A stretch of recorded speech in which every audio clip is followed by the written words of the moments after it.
Good morning, ladies and gents. We are going to go ahead and get started with our next batch of notes. You will notice I am right underneath where we were talking about exponents and the difference in negative exponents. So I'm just right underneath that because I have room at the bottom of my page. And today we're going to talk about ordering integers, putting integers in order. You'll also notice that I've put today's date off in the margin, so go ahead and get yourself set up like that. If you need to pause the video and then hit play, please feel free to do so. So today we're going to start talking about a concept that we briefly touched on during a warm-up a while ago, but we're going to talk about it more in depth today. And it is called absolute value.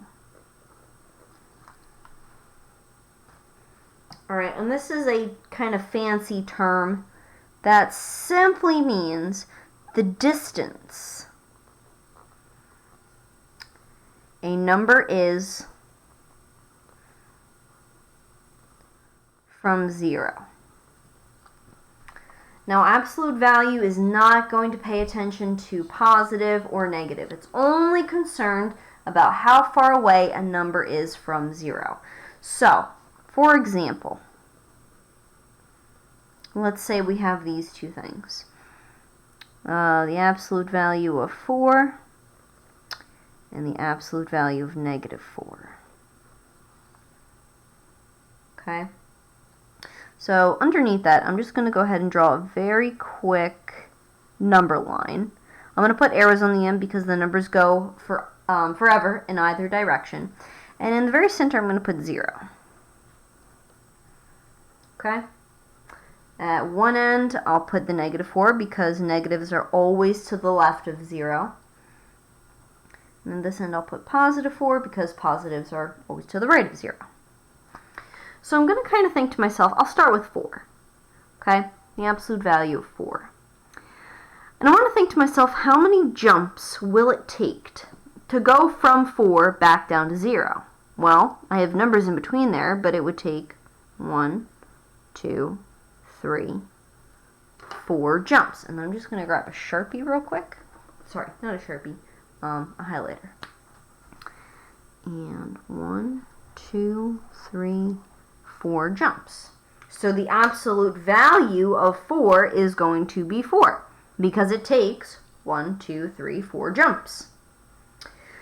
Let's try negative 4. How many jumps would it take to get me from negative 4 back to 0? Well, wouldn't it be the same amount? Because it would be 1, 2, 3, 4 jumps. 2, 3, and 4. So it would be the same amount, even though the number inside the absolute value bars is negative. So these two things, I can actually even write it like this. I could write it as the absolute value of 4 is the same thing as the absolute value of negative 4 because it takes the same amount of jumps to get from this number to 0 as it does from this number back up to 0. So even though you might have an absolute value inside the absolute value bars, it doesn't make your answer negative.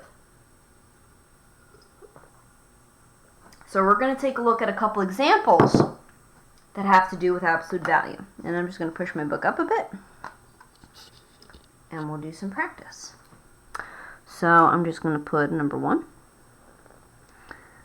Absolute value. Value. Examples. Okay. Alright, so let's try some. Start off nice and easy. Let's say I had the absolute value of 16. Okay? If you need to, you can always draw a number line. You are welcome to do that. But I'm going to think in my head, okay, if I'm at 16 and I want to get back to 0, how many jumps is it going to be? Well, it would be 16 jumps.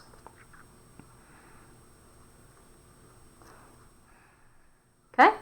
That one was easy. Let's try another one. Let's say I have absolute value of negative 37.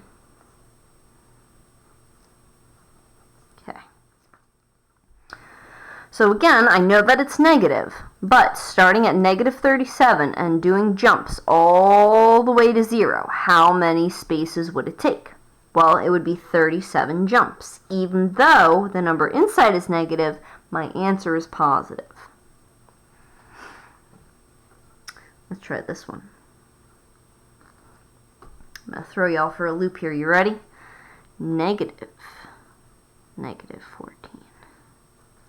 Oh boy, there's a good one. Alright, now, ignore the negative on the outside for just a sec. Pretend it's not there. If it was just the absolute value of negative 14, I would think to myself, okay, I'm at negative 14, I gotta get back to 0. How many jumps is it gonna take? Well, it's gonna take me 14 jumps, but this negative is on the outside of the absolute value bars. If it's on the outside, you solve whatever is here, and then throw that negative on at the end. So yes, it would originally have been 14, but this guy, he gets thrown on. So your answer actually is negative 14. And I'm going to put this behind. Because, that's what that means. Because the negative is on outside.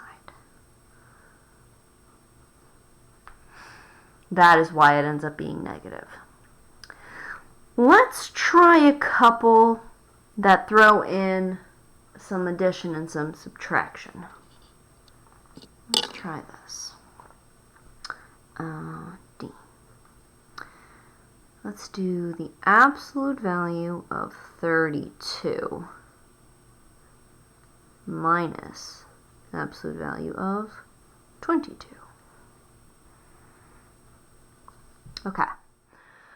If you see something like this, you want to solve each piece and then do what's in between.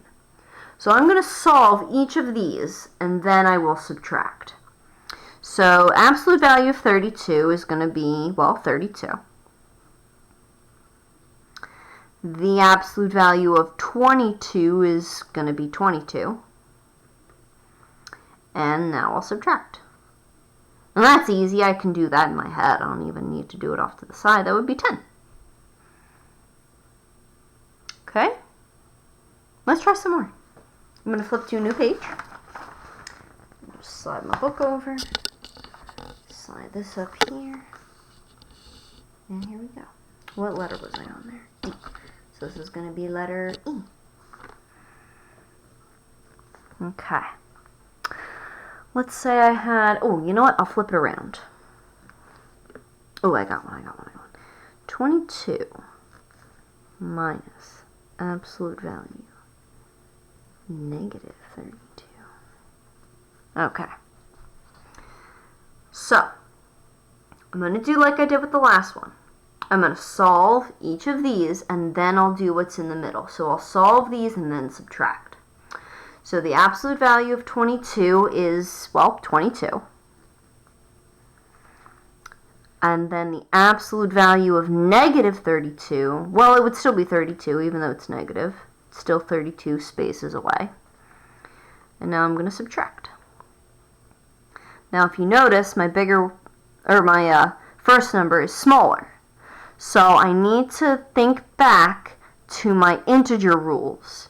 If I'm subtracting and this one is smaller, I'm going to rewrite this so that it's plus a negative. Okay? Once I have that, I'm going to think to myself, all right, whichever one looks bigger minus whichever one looks smaller. Okay, so that would be 10. But then I need to keep the sign of the bigger, quote unquote, bigger number. So 32 was bigger in this case, so my answer would be negative.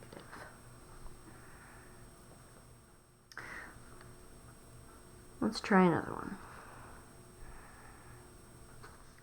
Negative absolute value, negative 53 minus 49.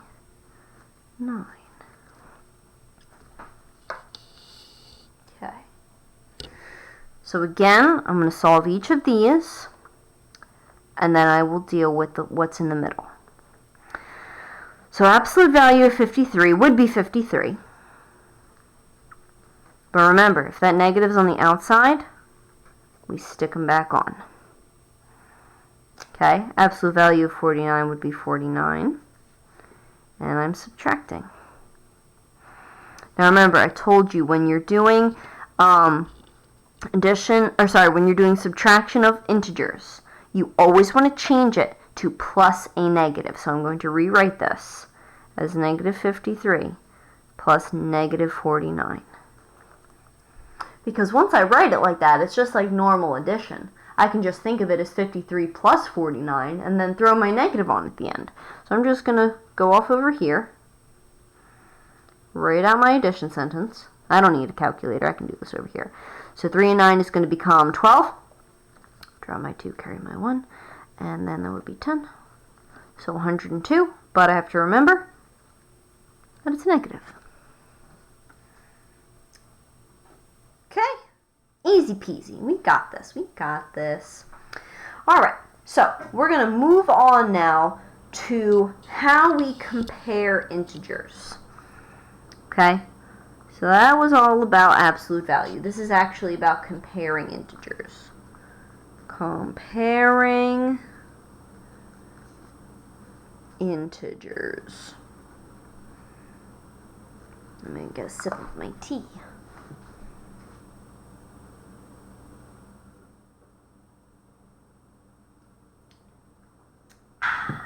Delicious. Okay, here we go. So, when we compare integers, we like to use these symbols. And you guys might be familiar with these. We have less than and greater than. But integers can also equal each other. Alright, so sometimes we'll use equals. Okay, we might use less than, we might use greater than, we might use equals too. We're not sure yet. We're going to take a look here. So here we go.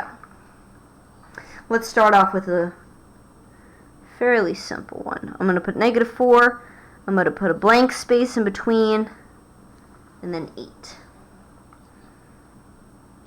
Okay, when you see a positive and a negative integer, it's pretty easy to tell which one's going to be bigger. And I'm going to put this in parentheses behind. Positive numbers always, big capital letters, greater than negatives. Always, always, always, every single time. If you have a positive number, it's always greater than the negative number. So I'm going to write this. Remember, we always put the bigger piece towards the bigger guy. So negative 4 is less than positive 8. Okay, let's try another one like that. If I had 17, blank space, negative 18. Okay, even though this might look bigger, doesn't matter which one looks bigger. In reality, positive is always greater, so bigger end towards the bigger guy.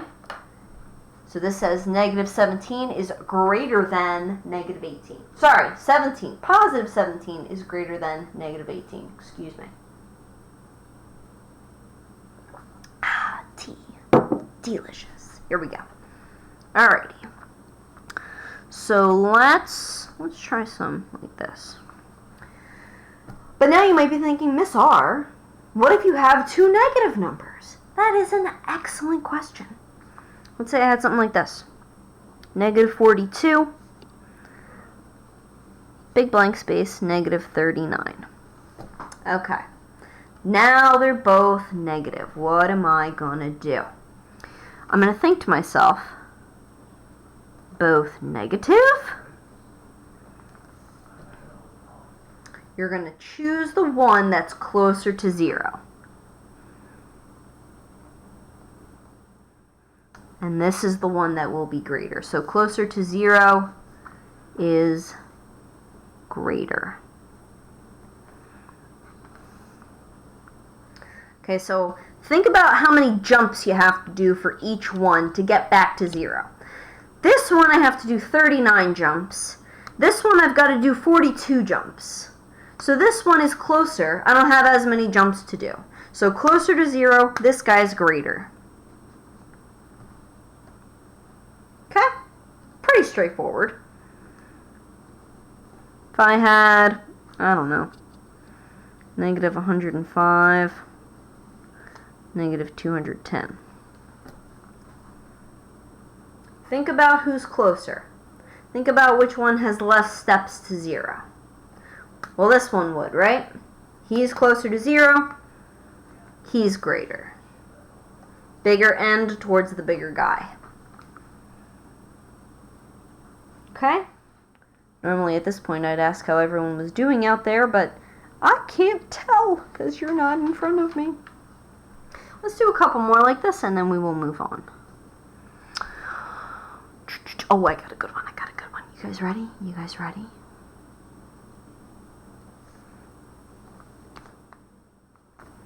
Ooh, throwing some crafty stuff at ya. So this one you do have a bit of solving to do. You do need to think to yourself, well, what is the absolute value of negative 4? Well, I know that I would have to do 4 jumps to get from negative 4 to 0. So the answer to this would also be 4. So in this case, that's where I would put my equal sign. That's where I'd put my equal sign. Because they are equivalent. Now something like this, however,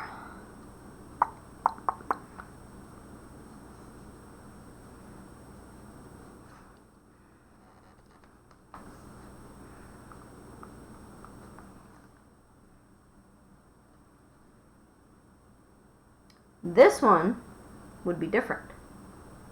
You might initially think that, oh, you know, this one's going to be bigger. But you have to think to yourself, is there anything that might change my answer? Well, I do have that negative out there on the outside, don't I?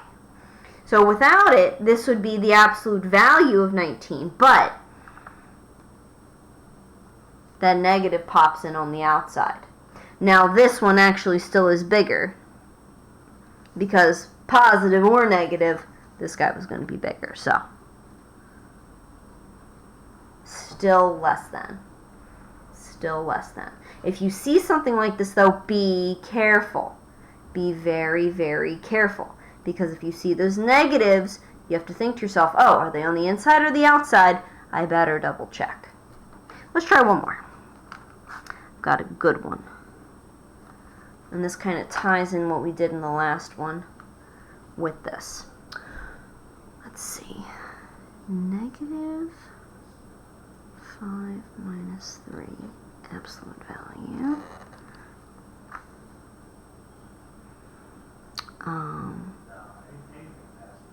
1 minus 4. Okay.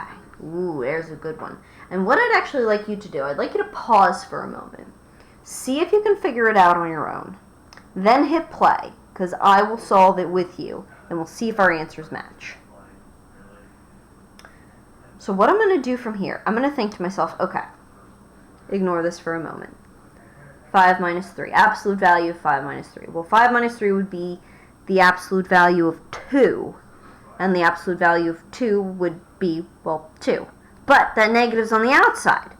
So this isn't 2, it's actually negative 2.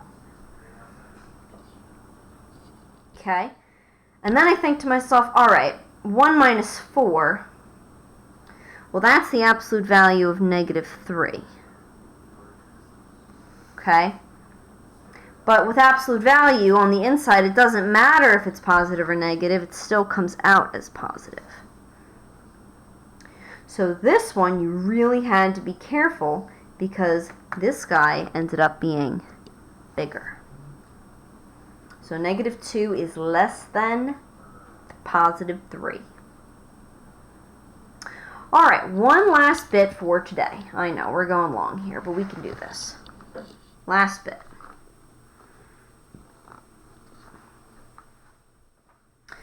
we're going to talk about ordering integers from least, and I'm going to put these in big bold letters.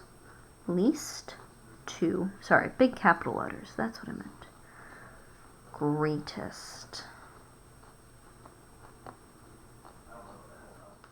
Okay. Sometimes you might be challenged to, move this down actually, to take a whole mess of numbers and put them in order from least to greatest. So for example, I'm going to do this one with you, and then I'll have you do one on your own, and that'll probably wrap us up for the day. Let's say I had these numbers. 0, -1, 2, -3, -4, +5, 6, -7, and 8. Okay. I know that they look in order right now, but they are not. They are not. So we are going to put them in order from least to greatest. So whenever we do this, we're always going to start with the least. This is the negative number, if there are negatives. This is the negative number that is farthest away from 0. So I'm going to look through my numbers, and I'm going to figure out which of these that's negative is farthest away from 0. And that would be -7. So that's the one I'm going to start with. -7. Okay. Then I'm going to go to the next one that's closer to 0, but not quite there yet. So the next farthest away would be -4. Closer still, but not quite there, would be -3. And the closest negative would be -1. Alright, so that takes care of my negatives. I'm all done there. And we actually have 0 in this number set. So I'll go ahead and put that one next, because I'd have to hit 0 before I hit any positives. Now I'm going to go to my smallest positive number, which would be this guy, number 2. Then the next one bigger in this set would be 5. Next one bigger would be 6. And the biggest one here, the greatest, would be 8. So now these numbers are in order from least, the negative that's farthest away from 0, to greatest, the positive that's farthest away from 0. Let's try another one. 11, 10, 9, -8, 7, 6, -5, -4, 3. Yeah, that's good. Okay. So, I would like you to try this on your own. Alright, I'm going to pause as well. When you are ready, go ahead and hit play, and we will compare our answers. Okay, so here are my numbers listed from least, being all the way to the left, to greatest, all the way on the right. I can't spell. There should be an S in there. There we go. Least to greatest. So whenever you're ordering integers, your negative that's farthest away from 0 comes first. Your positive that's farthest away from 0 comes last. Your least, your greatest. So I have some IXL skills posted for you guys to work on. I'm not looking for mastery, although if you can do that, fantastic. If you are having trouble, please feel free to contact me. We can work through some of the problems together. Other than that, I'm going to have you head off and begin working on that. And if you have any questions, let me know. Bye!